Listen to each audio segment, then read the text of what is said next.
What does duty and honor really mean? Of course, we all know the definition of those words, but what really does it mean to have duty and honor? In a time of war, Liberty University has been producing officer cadets who have served and have been taught with what it means to have selfless service, honor, integrity, personal courage, loyalty, duty, and respect. I talked with Senior Officer Cadet David Winning to get more insight on the program. What is Liberty's rank among other ROTC programs across the country? Liberty's ROTC program is ranked one of the highest in the nation, actually.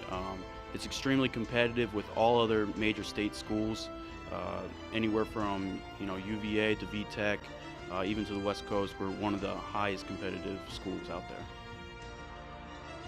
Retired Army Officer James Cook spoke with a senior officer cadet class and challenged their future lieutenants to critically think by placing them in scenarios where they had to make tough decisions. Cook explained the importance of being a strong leader through a visual presentation of a mission done by a Ranger unit in Afghanistan.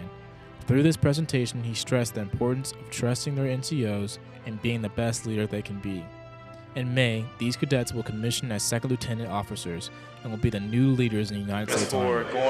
Going to be future lieutenants in next year or so, what did you want them to grasp out of this PowerPoint, this speech? That they are ready.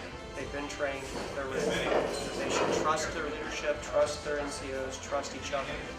But the training that they've received at this point works, and that's the reason why. To civilians that are going to be watching this, what message do you want them to know about the heart of the military soldier and those fighting in the ongoing war in Afghanistan? That they should trust them. The soldiers do a great job. You put a lot of training in yourself. You know what that goes through.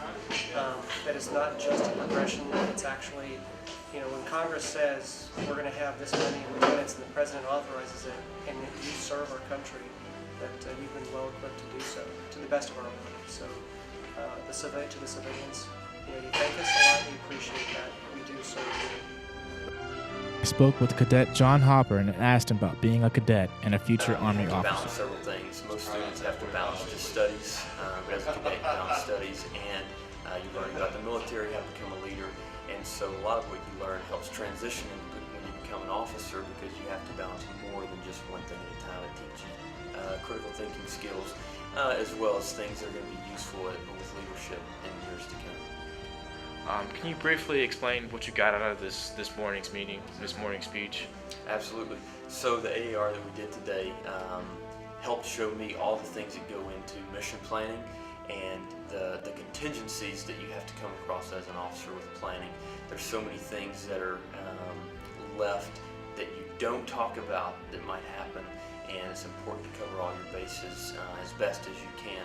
It was just phenomenal training and will definitely help me in the future with my planning as a lieutenant leader. James Cook ended the presentation with a clip to the officer cadets that displayed the heart and dedication of the American soldier that would give goosebumps to anyone watching. Creed, which all Rangers are required to memorize. It says, "I will never leave a fallen comrade to fall into the hands of the enemy. Under no circumstances will I ever embarrass my country." This is more than just a slogan. Rangers live by this. Of course, yeah, you can throw around thoughts about how more lives were lost in bringing back Neil Roberts, but it's not ignorance. It's not stupidity.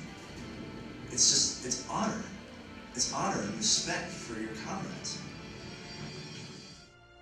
For all of those who are serving and those who will serve, we say thank you. For Liberty University, I'm Jeremy Jefferson.